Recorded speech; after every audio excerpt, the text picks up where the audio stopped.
وَلَقَدْ يَسَّرْنَا الْقُرْآنَ لِلذِّكْرِ فَهَلْ مِن مُّدَّكِرٍ وَلَقَدْ يَسَّرْنَا الْقُرْآنَ لِلذِّكْرِ فَهَلْ مِن مُّدَّكِرٍ کر سکتے ہیں، کہتے ہیں کہ پہلے پاسپورٹ کو جلا دو، نیا بنوا دو، پتہ یہ چلے گا کہ ابھی یہ بندہ گیا ہی نہیں ہے عمرے پہ، تو اس کو زیادہ پیسے نہیں دینے پڑیں گے۔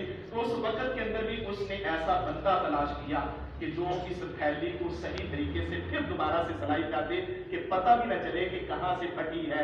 تو اس نے تلاش کرتے کرتے ایک بندہ دیکھا جو رفوگر تھا، اس کا نام تھا احمد رفوگر۔ احمد نامی رفوگر بندہ تھا، اس کو تلاش کیا اور اس سے بات کی، کہنے لگے کہ یہ تھیلی ہے، اس کے اندر سونے کی اشرفیاں وغیرہ ہیں، دینار ہیں، درہم وغیرہ ہیں، تو اس سے ہم وہ نکال لیتے ہیں، کھٹے سی کے اس میں بھر دیں گے، کچھ پیسے تو لے لینا، کچھ ہم لے لیں گے۔ وہ مان گیا۔ احمد رفوگر کہنے لگا کہ چلو میں تمہیں یہ کام کر دیتا ہوں، مان گیا۔ اس گورنر نے وہ مال نکالا، کھوٹے سکے اس میں بھرے، اور پھر اس تھیلی کو اس احمد رفوگر نے ویسے ہی سلائی کر دیا جس طریقے سے وہ پہلے سلائی شدہ تھا۔ تو پھر کیا ہوا کہ وہ بندہ جب واپس آیا، اس نے آ کے اپنی تھیلی لی، اس کو دیکھا تو اس کے اندر بجائے نقدی کے کھوٹے سکے بھرے ہوئے تھے۔ وہ کہنے لگا کہ اس گورنر سے کہ حضور تم نے یہ کیسا کام کیا کہ میری ساری زندگی کی کمائی تھی، میں غریب تھا، آہستہ آہستہ یہ کمائی کر کے میں نے مال جمع کیا تھا، حضور تم نے یہ میرے ساتھ اچھا نہیں کیا، میرا مال واپس لاتے۔ تو وہ جھگڑنے لگا، کہنے لگا کہ تو مجھے ایسا سمجھتا ہے کہ میں مسلمانوں کا گورنر ہوں، لیکن تو مجھے ایسا سمجھ رہا ہے کہ میں تیرے مال کے ساتھ خیانت کر رہا ہوں، دھوکہ کر رہا ہوں، میں نے ایسا نہیں کیا۔ تو وہ بندہ پریشان حال بادشاہ محمود غزنوی رحمۃ اللہ علیہ کے پاس آیا اور آ کے کہنے لگا حضور فلاں علاقے کے گورنر نے میرے ساتھ یہ معاملہ کیا ہے، میں تو غریب ہوں، میری تو ساری زندگی کی کمائی یہ ہے، یہ تو ضائع ہوگی، میرا کیا بنے گا، میرے بال بچوں کا کیا بنے گا، حضور کچھ کرم کیجئے۔ تو آپ نے فرمایا کہ آپ یہ تھیلی میرے پاس رکھ دیں، کچھ دنوں کے بعد جب میں آپ کو بلاؤں تو آ جانا۔ اب وہ مدعی اس کو محمود غزنوی رحمۃ اللہ علیہ نے بھیج دیا۔ اب آج کے دور میں اگر کوئی ہمارا مدعی ہو، اتنے سوال مدعا علیہ یعنی جو مجرم ہوتا ہے اس سے نہیں ہوتے جتنے سوال مدعی سے کیے جاتے ہیں۔ والدین کو چھوڑ دیتے ہیں، والدین کی قدر ہمارے سامنے نہیں، بیوی کے سامنے سر جھکائے کھڑے رہتے ہیں۔ تو اس بندے کو بھی ایمان تھا کہ چلو اولاد نے بھی چھوڑ دیا، اب بیوی تو میرا ساتھ دے گی نا۔ تو جب بیوی کے سامنے ہوئے تو بیوی بھی کہنے لگی کہ میں آپ نے لے کے جا کے وہاں کے لوگوں پہ کیا منہ دکھاؤں گی، کیا منہ دکھاؤں گی وہاں پہ جا کے، وہ بھی لوگ مجھے تانے دیں گے، عورتیں مجھے تانے دیں گی کہ تیرے شوہر نے خیانت کی ہے، غریب کا مال لے لیا ہے، عورت نے بھی ساتھ چھوڑا۔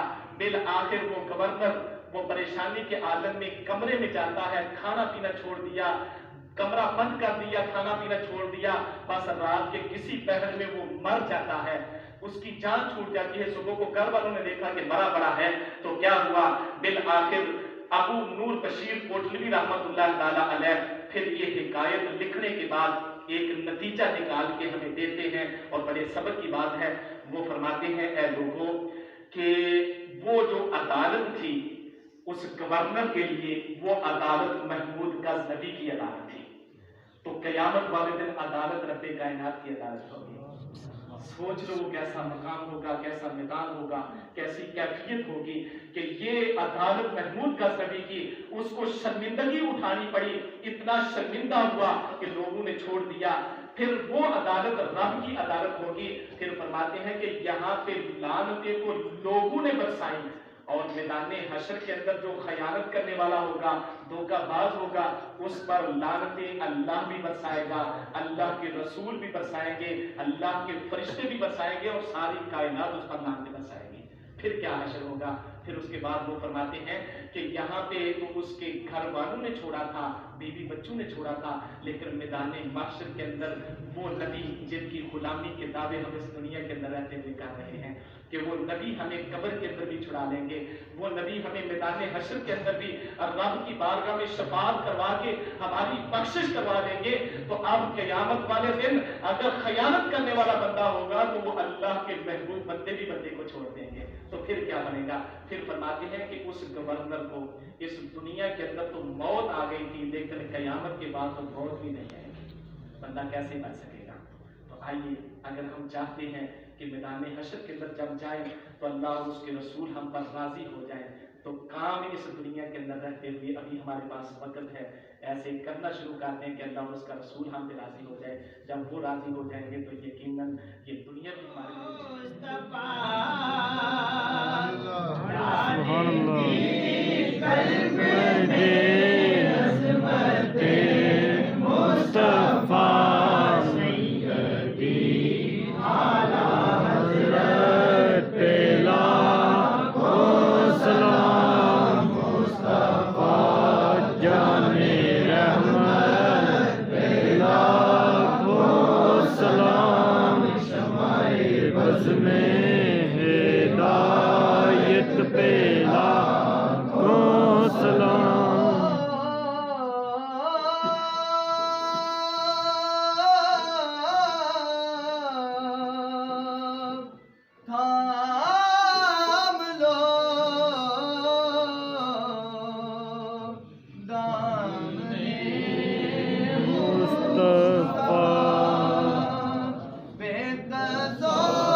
آپ نے وسیلہ جلیلہ دنا حضرت آدم علیہ السلام نے کہ آج تک جتنے مومن مومنات جو جو شان پا کے دونوں چلے گئے مالک سب کے روح میں حصول کرنے قبول و قبول فرما۔